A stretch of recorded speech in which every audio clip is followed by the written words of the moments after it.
ipag-uutos ni Bongbong Marcos na bawasan ng pagnanakaw dahil malaki problema natin sa gerang ito at talagang tatamaan yung ekonomiya natin. Maas pero mabagal bumaba. Ito ang patutsada ng mga kongresista kaugnay sa presyo ng produktong petrolyo. Sabi nila, tila nananamantala ang ilang kumpanya ng langis. Kapag ang fuel is going up, within 1 week, ang bilis ng taas natin. While if the fuel is going down,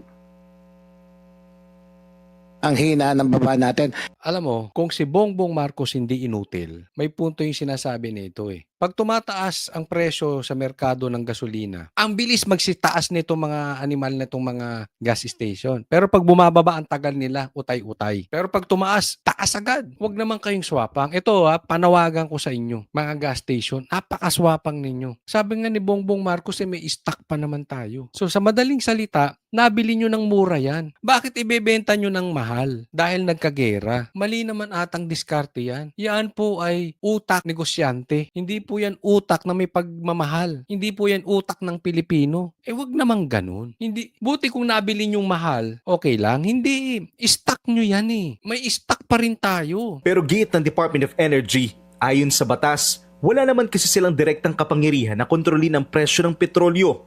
The price is now is not the highest in history, but the one coming from the one that will be implemented tomorrow will be the highest jump. Yan. Kung hindi inutil yung presidente nyo, kahit na hindi nila pwedeng diktahan ang presyo nitong mga gasolinahan, kung may influence si Bongbong Marcos, hindi siya tanga, hindi siya inutil, kaya niyang diktahan yung mga yan. Yan ba nagbabayad ng tax ng sapat? Alam mo, kung gusto, may paraan. Kung ayaw, maraming dahilan. Baka lang din, inutil nga itong presidente natin. Hindi po pwede. Wala kang magagawa. Anong klase kang presidente? Nailagay nga niya, alam niya nang mangnanakaw yung pinsan niya. Nailagay niya pang speaker. Hello, sinabi ni Tiangco, pinapagalitan niya nga si Tambaluslos. Ilang bang kotse gusto mo? Ilang bang jet ang gusto nyo? Ilang bahay sa force ba gusto nyo? It means alam niya magnanakaw yung pinsan niya. And yet, nailagay niyang speaker. Tapos dito wala siyang magawa. Huwag nga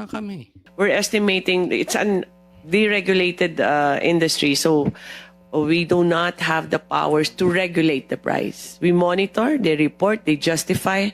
What's positive about the news today is that they have agreed to stagger it.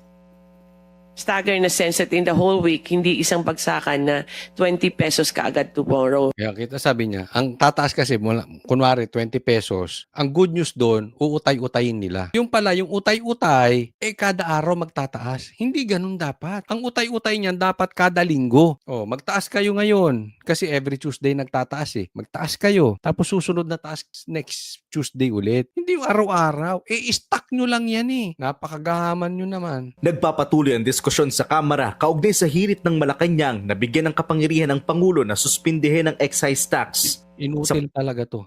Sabihan mo pa yan, that automatic na yan. I-announce mo pa sa media. Huwag na tayo maglokohan. Kung yung presidente hindi inutil, alam naman niyang may hawak ni Tambaluslos yung karamihan dyan sa Kamara. Sabihan niya lang, oy, bigyan niyo na ako ng emergency power. Alisin ko yung excise tax. Huwag niyo nga kami niloloko. Ayaw mo lang, Bongbong Marcos. Pinaiikot-ikot mo kami.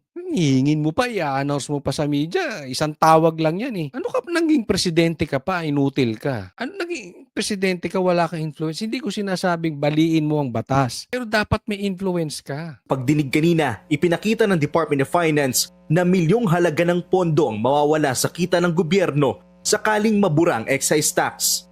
Ayon sa kagawaran, aabot sa halos 136 billion pesos ang revenue loss sakaling ma-abolish ang excise tax simula Mayo hanggang Disyembre ngayong taon. Okay, teka muna. Okay, magkano raw mawawala? Mga 136 billion kung aalisin natin ang excise tax ngayon hanggang sa December 2026. Magkano lang yan? 136 billion lang. Magkano yung pinapadalang maleta? Nasa 800 billion. Bongbong Marcos, ipatawag mo. Bawasan ng nakaw. Magsusurvive tayo. Pwede ba? Ngayong taon, yung kamanyakan nyo sa pera, bawasan nyo. Yung kagahaman nyo sa pera, bawasan nyo. Yan, isa sa legacy yan. Oh. Isipin mo, buong mundo nagtaas ng gasolina. Pilipinas, hindi. Bakit? Inalis yung excise tax. Di, ang galing mo nun, Bongbong Marcos. Kung hindi kayo swapang, di ba? I mean, napakaliit ng 136 billion compared sa mga pinamimigay sa inyo na 800 billion. Hindi naman siguro magugutom up to the 10th generation kung mabawasan ka 136 billion. Kung tumatanggap ka naman ng 800 billion, pambihira naman. Naman. Bawasan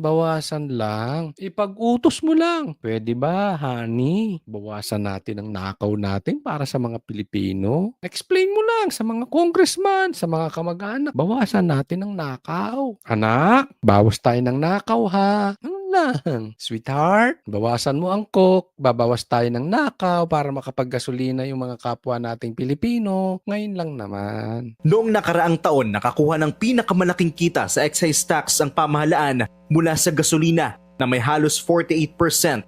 Nasundan naman ang diesel na may halos 41%. Kerosene ang may pinakamataas na halaga ng excise tax na may 10 pesos kada litro. 6 pesos naman kada litro sa diesel at 3 pesos sa LPG. Sa kabila nito, pagbibigyan ng Ways and Means Committee ng Kamara ang hirit ni Pangulong Marcos na magkaroon ng kapangyarihan para suspindihin ang excise tax. Hindi natin sinususpend pa ang hindi Congress ang nagsususpend, pero binibigay natin yung power na ito sa presidente mismo because he is in the best position. Nilalagay lang natin yung mga limits within which kailan, paano at gaano katagal niya lang pwedeng i-exercise ang pagsususpend ng excise tax.